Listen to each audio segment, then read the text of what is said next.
Hi students, welcome back to Career Goals. I hope all are good. Let's start the sorry guys.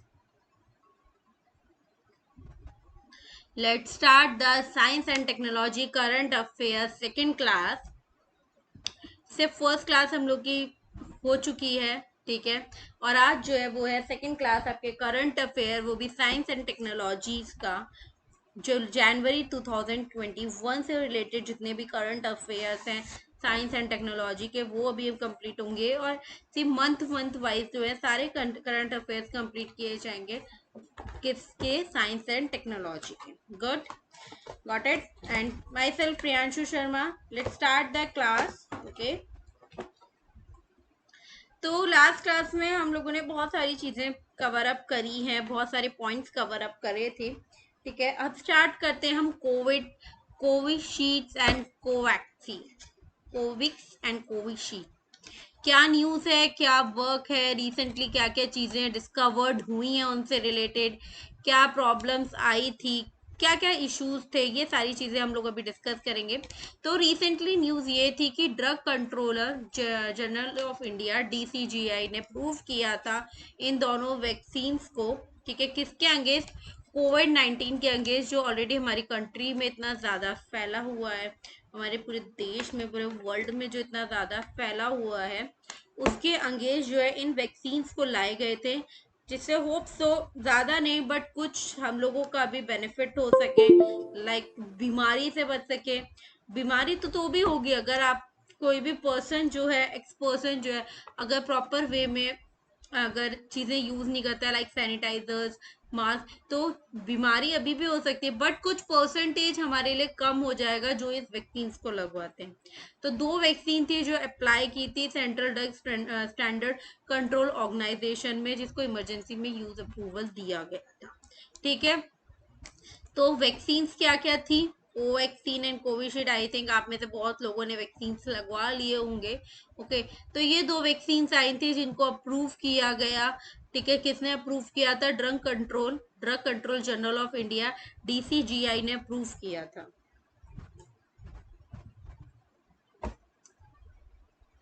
DCGI ने इसको approve किया था। Clear? कुछ main points थे, कुछ type of approval आए और कुछ की पॉइंट आए, जैसे वो जितनी भी दोनों टाइप की वैक्सीन है have received A restricted use approval in the emergency situation. इस वैक्सीन का जो अप्रूव किया गया वो बहुत सारे क्लिनिकल ट्रायल कंप्लीट होने के बाद, despite the companies not having a completed clinical trial, companies जितनी भी थी उनमें से कुछ ने तो कुछ का जो क्लिनिकल ट्रायल किया जाता है किसी भी मेडिसिन से रिलेटेड या किसी वैक्सीन से रिलेटेड, वो कंप्लीट भी नहीं हो पाया था। एंड ये अप्रूवल जो है is however subjected to regular submission of the safety immunogenicity data and from the outgoing trial. तो इम्यूनोजेनिसिटी जो है वो वैक्सीन की एबिलिटी है, एबिलिटी टू क्या करती है, उसका मेन वर्क है कि वो इम्यून रिस्पॉन्स को प्रमोट करती है, ठीक है। इम्यून रिस्पॉन्स को बढ़ा देती है। The efficiency in this case is a measure of the ability to bring down the number of systematic. जिससे क्या होगा, जो भी सिम्टम्स है उनको डाउन कर दिया जाएगा। ऑब्वियसली मतलब ये वैक्सीन ऐसा नहीं है वैक्सीन लग गए, हो सकता है कि भाई किसी को आगे कोई प्रॉब्लम ना हो, और गॉड की कृपा रही तो नहीं हो सकती प्रॉब्लम। बट प्रॉब्लम ये है कि इन वैक्सीन लगाने के बाद आपको कोविड हो सकता है, बट उसके जो सिम्टम्स हैं या उसकी जो प्रॉब्लम्स हैं, लाइक अगर आपने वैक्सीन नहीं लगाया तो हो सकता है आपको इफेक्ट करे वो 80%, बट अगर आपके वैक्सीन आप लगवा रखा है तो हो सकता है वो आपको अफेक्ट करे 40, 50 या 60% अकॉर्डिंग योर इम्यून सिस्टम के। क्योंकि मेन चीज, मेन जो पार्ट है इसके अंदर, मेन जो चीज है वो है आपका इम्यून। अगर इनका इम्यून सिस्टम बहुत स्ट्रांग है, ठीक है, आप बहुत ज्यादा स्ट्रांग है, तो कोविड-19 जो है वो तो भी इतना ज्यादा अफेक्ट आपकी बॉडी को नहीं कर पाता है, क्योंकि आपकी बॉडी जो है वो बहुत जल्दी रिकवर कर लेती है। ओके, तो कुछ रीजन थे इस इमरजेंसी अप्रूवल देने के, कुछ रीजंस आए। क्या रीजंस आए थे? रीजन ये आया कि पैंडेमिक था, government wanted vaccine ready to use at the earliest. Government चाहती थी कि ये वैक्सीन जल्दी से जल्दी आए और यूज कर सके हम लोग, क्योंकि तो जितने भी पीपल्स हैं, जितने भी कंट्री के मतलब लोग हैं, वो लोग इतने ज़्यादा, डेथ रेट बढ़ गया था, इतने ज़्यादा परेशान थे, ठीक है, इतनी प्रॉब्लम शो कर रही थी गवर्नमेंट इस चीज़ को लेके, तो वो ये चाहते थे कि फटाफट ये वैक्सीन रेडी हो और इसको यूज़ में लिया जाए. Another growing concern is the mutation of SARS-CoV-2 virus in this country, like the UK, which are now starting to spread the other part of the world, including the India. ठीक है, उसका एक नया mutation आया Covid का, जिसको बोला गया SARS-CoV-2 वायरस, जो कहाँ पे था, पहले यूके में था और फिर धीरे धीरे वो पूरे वर्ल्ड में स्प्रेड हो गया, इंक्लूडिंग टू इंडिया. कोविशील्ड जो थी, जो कोविशील्ड एक टाइप की वैक्सीन है, इसका नाम ये दिया गया, किसने दिया, ऑक्सफोर्ड एस्ट्राजेनेका ने, कोविड-19 vaccine candidate. It technically refers to as AZDI222 और CHADOX1 and CO कोविड-19. कैसे प्रोड्यूस हुई, produce by the version of the vaccine develop, बहुत सारे वर्जन डेवलप हुए वैक्सीन के. कौन सी यूनिवर्सिटी, यूनिवर्सिटी ऑफ ऑक्सफोर्ड में इन्होंने बहुत काम किया, बहुत चीज़ें इन्होंने डेवलप की. इन्होंने कोलेब्रेशन किया, मतलब किसके साथ मिलके काम किया, एक ब्रिटिश की एक इंस्टीट्यूट था, उनके साथ मिलके, एक ड्रग मेकर कंपनी थी, उसके साथ मिलके इन्होंने ये काम किया. Like serum institute of India जो है, उसने भी मैन्युफैक्चरिंग पार्टनर था इंडिया का, जो भी वैक्सीन फॉर्म कर रहा था, जो वैक्सीन बना रहा था. तो ये वैक्सीन फॉर्म होने में इतना टाइम इसलिए लगता है गाइस, क्योंकि वैक्सीन बनना बहुत मुश्किल है किसी भी चीज़ के लिए. किसी बीमारी की दवाई बनाना भी उतना ही मुश्किल है, लेकिन अगर कोई बीमारी इतनी बढ़ नहीं रही है और आप उसकी चीज़ की कोई दवाई बना रहे हो, तो आप इजीली उसके ऊपर ट्रायल कर सकते हो, आप ट्रायल टाइम ले सकते हो, आप इजीली अपना ट्रायल टाइम 1% पे नहीं, 2 3 4, आप बहुत लोगों पे अपना ट्रायल करके फिर उस डिजीज को, जो मेडिसिन है, उसको आप मार्केट में जो है लॉन्च कर सकते हो. बट कोविड के केस में इतना ज़्यादा वैक्सीन नहीं, मतलब ट्रायल ऑप्शन हो पाया था, क्योंकि गवर्नमेंट को बहुत जल्दी नीड थी और इतना टाइम भी नहीं था, क्योंकि ऑलरेडी कोविड-19 की वजह से बहुत सारी प्रॉब्लम्स लोग फेस कर चुके थे या प्रॉब्लम फेस कर रहे थे, और अभी भी लोग प्रॉब्लम फेस कर रहे हैं. कुछ एरियाज में तो अभी भी लोग इतने वो होते हैं कि वो अभी भी वैक्सीन लगवाने के लिए रेडी ही नहीं है. तो ये सारी चीज़ें होती हैं जिसकी वजह से प्रॉब्लम क्रिएट होती है. क्लियर?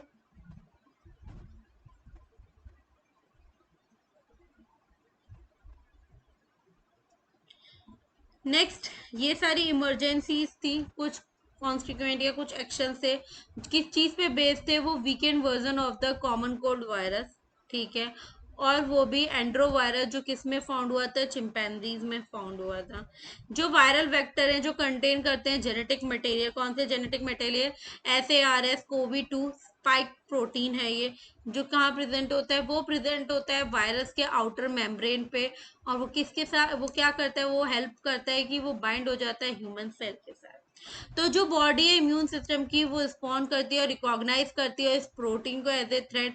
एंड उसका मेन वर्क क्या होता है, उसका वर्क यही होता है कि वो एंटीबॉडीज को बढ़ाना चालू कर देती है, उसकी बिल्डिंग बनानी चालू करती है अंगेज की, तो उसके अंगेज वो एंटीबॉडीज का प्रोटेक्शन स्टार्ट करते हैं. फर्स्टली वीकेंड वायरस है, किस चीज़ का, कॉमन कोल्ड वायरस का, और जिसको हम लोग एंडोवायरस भी बोलते हैं, किसके अंदर मिला था, चिंपैंजीज के अंदर मिला था. तो जो वायरल का वेक्टर है, वो क्या कंटेन करता है, वो एक जेनेटिक मटेरियल को कंटेन करता है.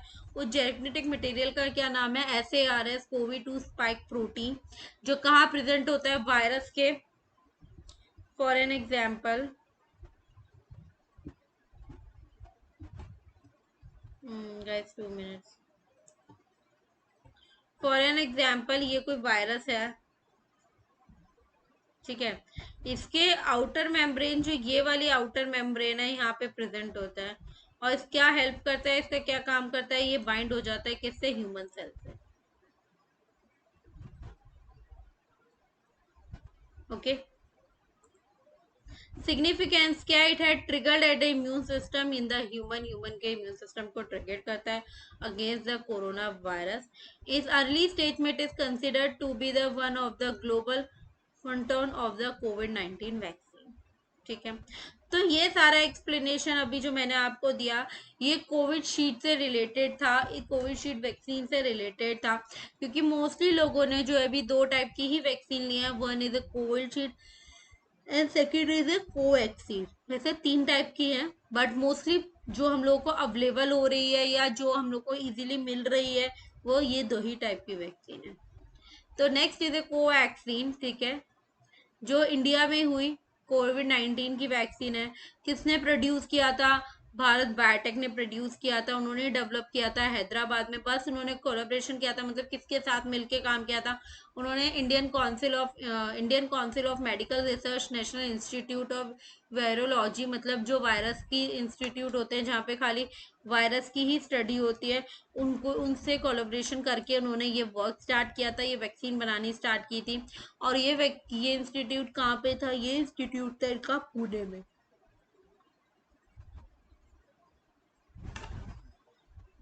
इनका ये इंस्टीट्यूट पुणे में था, जिसमें इन्होंने ये सबसे ज़्यादा अपना वर्क करना स्टार्ट किया था। और बेस्ट थिंग ये थी कि ट्राई किया अपनी इंडियन गवर्नमेंट ने भी या इंडियन इंस्टीट्यूट ने भी इस चीज़ पे काम करने के लिए। ओके,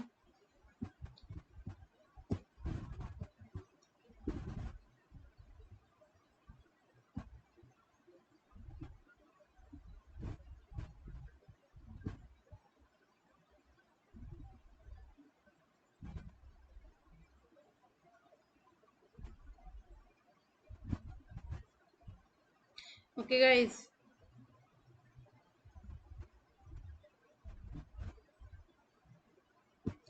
तो नेक्स्ट स्टार्ट करते हैं। अब उसका क्या एक्शन हुए, क्या कॉन्सिक्वेंस हुए कोवैक्सीन के, ठीक है। It is A inactivate vaccine जो डेवलप हुई in it is A inactivated vaccine which is developed by the inactivated live organism that cause the disease. इसका काम क्या था? ये डिस्ट्रॉय कर देती थी उस पैथोजन की एबिलिटी को कि वो रेप्लिकेट ना कर पाए, मतलब 1 से 2, 2 से 3, 3 से 4 ना हो पाए, ये वहीं पे उसको डिस्ट्रॉय कर देती थी। And but keep it intact so that the immune system can recognize it is produce the immune response. It is expected to target more than just the spike protein. उसका मेन एम और उसका development क्या था कि जो भी immune response हो रहा है टू द न्यूक्लियोकैप्सिड प्रोटीन, ठीक है, उसका मेन काम था उनको डेवलप करना या उसके लिए वर्क करना, ठीक है। तो फर्स्टली कोवैक्सीन क्या है? कोवैक्सीन कहाँ प्रोड्यूस हुई? कोवैक्सीन गाइस डेवलप हुई थी भारत बायोटेक हैदराबाद में। किसके साथ इन्होंने मिलकर वर्क किया? इन्होंने मिलकर वर्क किया था Indian council of medical research institute के साथ, जो पुणे में ऑलरेडी है। इन दोनों ने मिलकर इस वैक्सीन को बनाया था। इन्होंने it is a inactive vaccine है जो डेवलप होती है by the inactivating killing the live micro organism, और जो माइक्रो ऑर्गेनिज्म कॉज करते हैं डिजीज, ये डिस्ट्रॉय कर देती है उसकी एबिलिटी को, उस पैथोजन की एबिलिटी को कि वो रेप्लिकेट ना कर पाए, मतलब 1 से 2, 2 से 3, 3 से 4 ना कर पाए, and they live microorganism that cause the disease,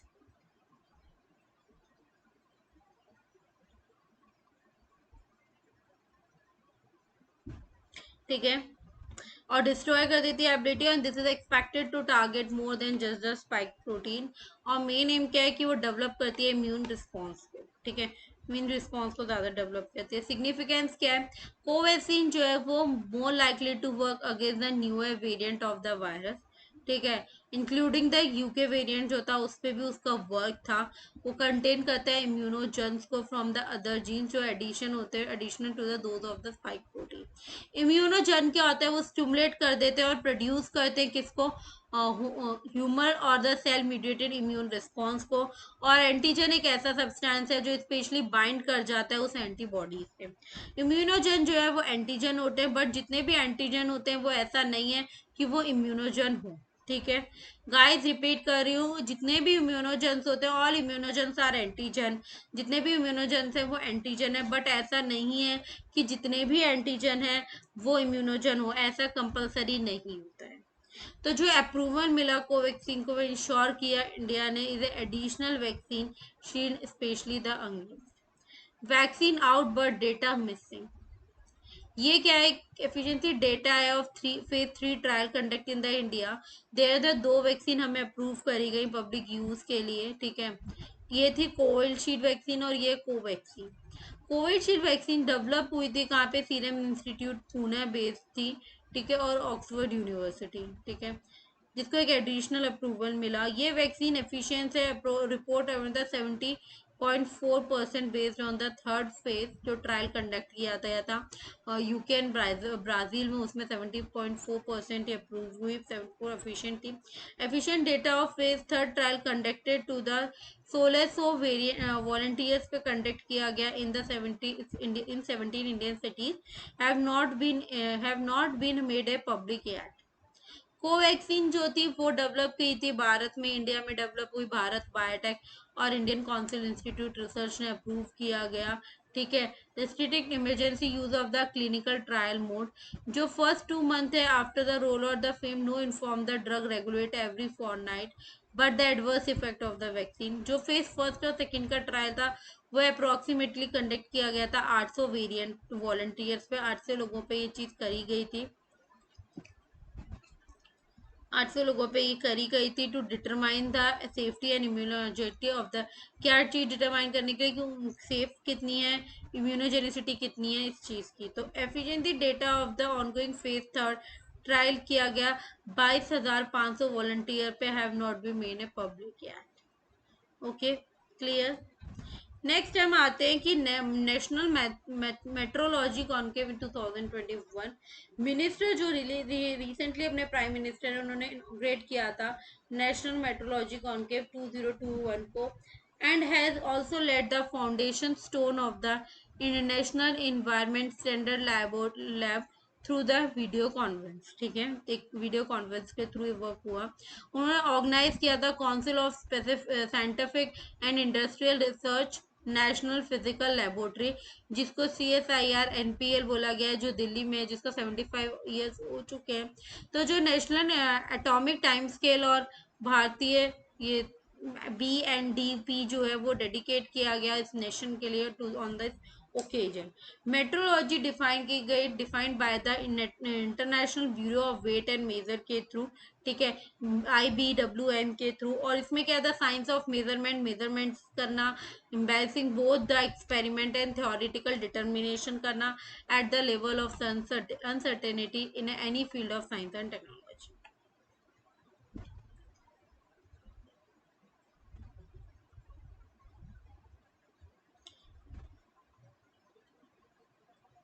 ठीक है। Next is a national atomic time scale, क्या चीज है। तो नेशनल एटॉमिक टाइम स्केल जो है वो जनरेट करता है स्टैंडर्ड इंडियन टाइम या इंडियन स्टैंडर्ड टाइम, जो एक्यूरेसी होगी 2.8 नैनो सेकेंड की। लॉन्गिट्यूडनल कितना है, 82°30। It has been selected at a standard median of India against which the Indian standard time is set. जो इंडियन स्टैंडर्ड टाइम है वो match करना चाहिए आपका इंटरनेशनल स्टैंडर्ड टाइम से with the accuracy range, proper एक एक्यूरेसी रेंज के साथ, जो लेस देन होनी चाहिए 3 नैनो सेकेंड से, नैनो सेकेंड से 3 कम होनी चाहिए वो।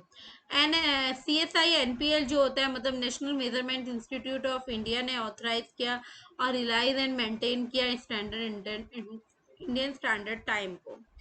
IST जो है वो relies eight ICPR-NIPL through the national primary time scale consisting of the bank of ultra stable atomic clock. NPL is a mission of synchronize all the clock in the nation of IST for securing a digital infrastructure and reducing the cybercrime। फिर उससे क्या हुआ, तो digital infrastructure secure होना start हो गया और then cyber crime जितने थे वो थोड़े रिड्यूस हो चुके हैं। तो जो CSIR-NPL जो है strengthening the national time infrastructure of India, और उन्होंने एक रफ एस्टिमेट शो किया economical part of more than the 10% of the GDP। Benefits क्या है, बेनिफिट क्या है, मेन हेल्प करती है किस चीज़ को, जो इंडियन स्पेस रिसर्च ऑर्गेनाइजेशन है उसको हेल्प करता है, एक काम तो इनका यही है।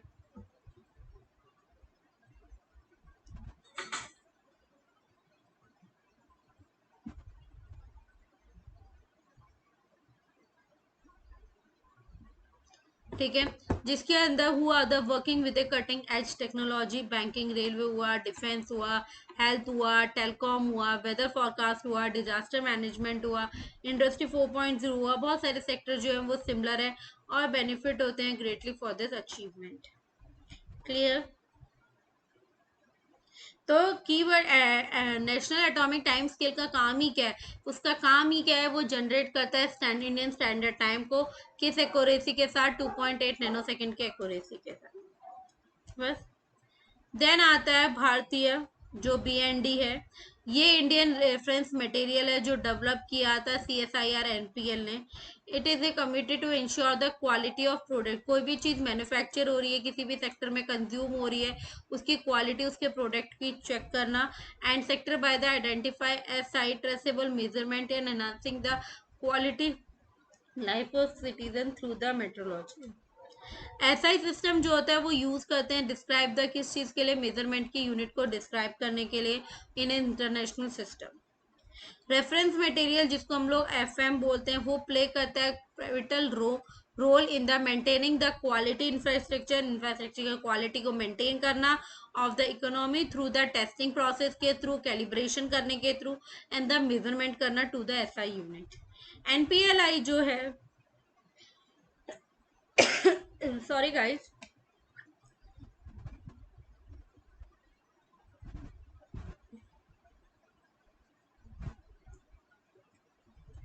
NPI गाइस जो है, NPI एक recently release 2 more important certificate, उन्होंने 2 नए इम्पॉर्टेंट सर्टिफिकेट रिलीज करे गए हैं। ठीक है, for the Bharatiya BND for purity of gold and coal. सोने की और कोल की प्योरिटी के लिए उन्होंने 2 इम्पॉर्टेंट सर्टिफिकेट जो है NPLI ने वो रिलीज करे। रिसेंटली गवर्नमेंट ऑफ इंडिया ने, GOIL ने उनको सपोर्ट किया है NPLI को कि वो स्ट्रेंथ करें इट्स BND प्रोग्राम, इस प्रोग्राम को पूरा हेल्प करें, डेवलप करें in the area of Ayush, material, nanotechnology, medicine, food and agriculture and biological। इन सब एरिया में इनका डेवलपमेंट हो, इनका ग्रोथ हो इस एरिया में, इसलिए गवर्नमेंट ने NPLI को सपोर्ट किया, उनको स्ट्रेंथ दिया है कि इन प्रोग्राम को जो है वो डेवलप करें दूसरे एरियाज में। द स्टेबिलिटी जो है वो SI की वो ट्रेसेबल है BNDS के through and poised to post make boost the Make in India programme and the quality infrastructure of the country. तो बूस्ट द डिफेंस एक्सपोर्ट है क्या चीज? ये न्यूज आई थी, एक यूनियन कैबिनेट ने रिसेंटली अप्रूव किया था Akash surface to the air mission को, जो फ्रेंडली है कंट्रीज के लिए। उन्होंने कॉन्स्टिट्यूएंट को कमिट किया था and headed by the defence minister for the faster approval for the export of defence platform. ठीक है, and community would authorize export of major platform to various country। Export का work करना, ठीक है, की पॉइंट में क्या है, जो एक्सपोर्ट वर्जन है आकाश का with different from the system country plus with the Indian arm force, वो इंडियन आर्म फोर्स के थ्रू होगा। इन कैबिनेट ने जो अप्रूवल दिया गया सारी facilities for the Indian manufacturers to participate this, उनका जितने भी इंडियन मैन्युफैक्चर हैं वो पार्टिसिपेट करें इसमें। RFI में और RFP में इशू हुए बहुत सारी कंट्री से। RFI is a request for the information use की गई when the owner wants several contractor, इनको प्रोवाइड किया एक पोटेंशियल सॉल्यूशन जिससे वो रिक्वेस्ट प्रपोजल दिया गया और बिडिंग प्रोसेस स्टार्ट हुआ for this project. So far Indian defence export जो है उन्होंने पार्ट किया इसमें, ठीक है, और एक्सपोर्ट ऑफ द ब्लिक platform is a minimise. Initiate किया कैबिनेट ने कि हेल्प करे कंट्री और इम्प्रूव करे डिफेंस एक्सपोर्ट को, डिफेंस प्रोडक्ट को, एंड एक नया बनाए ग्लोबली कॉम्पिटिटिव। ठीक है, और इसमें it will be significant step under the Atmanirbhar Bharat. क्या था? आत्मनिर्भर भारत जो वर्ड आया था, जो एक टैगलाइन आई थी, वो इसलिए ही आई थी।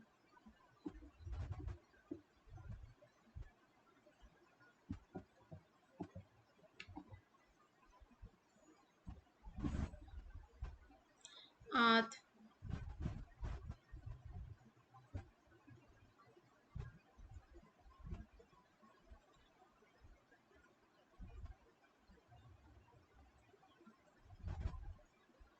आत्मनिर्भर Bharat. Besides the Akash there is a interested in a other major platform, बहुत सारे दूसरे प्लेटफॉर्म में इनको इंटरेस्ट था, लाइक कोस्टल हुआ, रडार हुआ एंड एयर प्लेटफॉर्म। गाइस तो ये चीजें आपके कुछ पॉइंट्स यहाँ तक कवर अप है, आई थिंक आपको समझ में आ गया होगा। पहला पॉइंट था कोवैक्सीन एंड कोविड वाला पार्ट कवर अप किया, क्यों अप्रूवल मिला फॉर द रिस्ट्रिक्टेड यूज।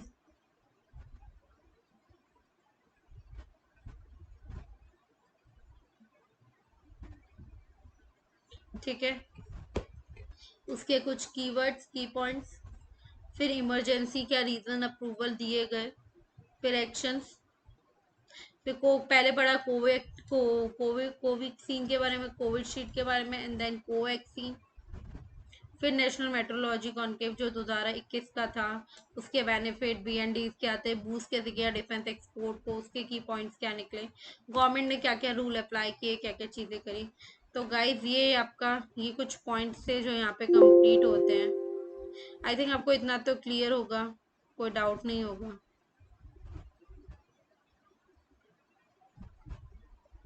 ठीक है, यहाँ तक आई थिंक सबको कुछ ना कुछ क्लियर है। अगर कोई डाउट है तो प्लीज़ मेरे को इन्फॉर्म करिए।